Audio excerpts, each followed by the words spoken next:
Major update on the Shakahola massacre. It turns out that their autopsy is revealing that many of them may have died from starvation. The chief pathologist has confirmed, after conducting about 10 autopsies on 10 of the victims, that there was no food in their stomach and a lot of them only had thin fat, which most likely mean that they may have died from starvation. However, he did point out that some of them may have been suffocated and strangled, especially the children.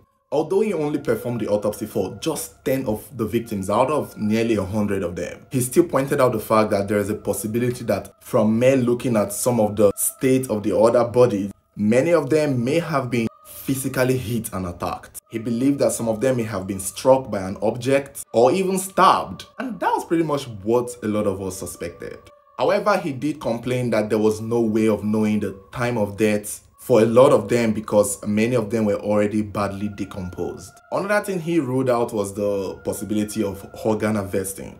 He pointed out that a lot of their organs were still in place, were still intact. What's funny is that the exhumation is not yet over. It seemed like they may have exhumed over 100 bodies, but the government put a stop to the exhumation and told them to wait. I guess it's maybe raining season and that could affect it. However, they are expected to go back to resume checking for more bodies because some people's loved ones are still missing and they are most likely still buried there. Pastor Paul Mackenzie, the man behind this Shakahola mayhem, is still in prison and he is most definitely facing charges. But what is interesting now is that he is not the only pastor that may go down for the Shakahola massacre. Another Kenyan pastor has been arrested for killing and secretly burying his church members. Pastor Ezekiel Odero of New Life International Prayer Center and Church is now the latest man of God that has been dragged and accused of killing his church members. And what is strange is that his dealings might be connected to that of Pastor Paul Mackenzie, the man behind the Shakahola massacre. But the difference now with Pastor Ezekiel's case is that his church is in Kilifi County, the same county as the Shakahola massacre, but it's about 40 miles away from where Shakahola is. So what is his connection with Pastor Paul Mackenzie? Are they working together? Or is there something that we don't know? But this is what the investigation is claiming. In the area where Pastor Ezekiel's church is, a lot of mortuaries have complained that their morgue has been overfilled with unidentified dead bodies being deposited by members or representatives, or should I say people connected to Pastor Paul Ezekiel's church. And as the Shakahola massacre blew up, the mortuaries decided to speak out that people from this man's church were always coming to deposit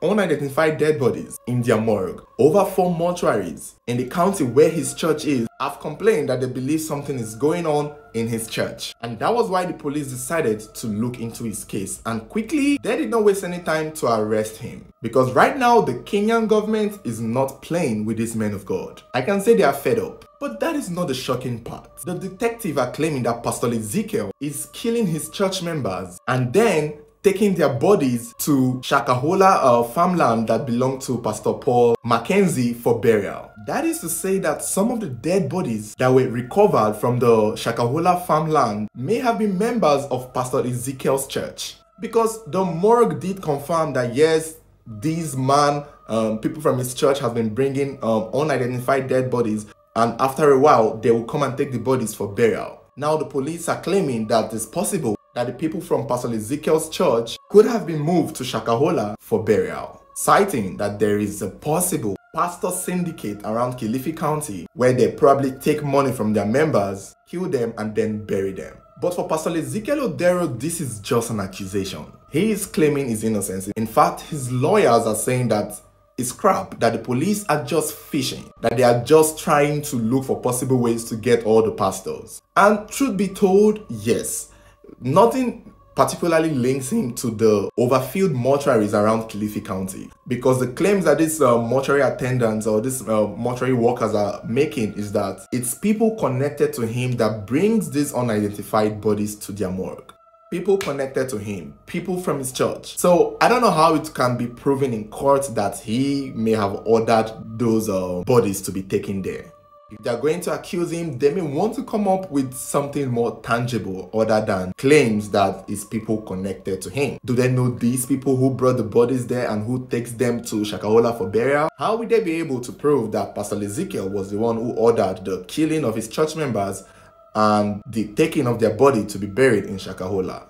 Although the police arrested his church members at the time, over 100 of them, and asked all of them to give statements. Maybe from then on, some of the church members can say what they saw, and maybe somebody will be able to speak out if they saw something. Other than that, I don't see how this man might go down for this accusation, because it's right now only just an accusation. But we will see how it goes. We will see how this continues. But before you go, FC Barcelona is giving out exciting prizes for anyone who places a bet on their match. All you have to do is click the link on the description, register if you haven't registered, and use our promo code TCD to get instant 150,000 naira added to your deposit. Then go to the House of BARCA page, click take part, and start placing accumulators bet on every or any of their matches. It doesn't matter whether or not you win or lose. For every bet you place, you get a ticket, and with those tickets, you qualify to win exciting prizes.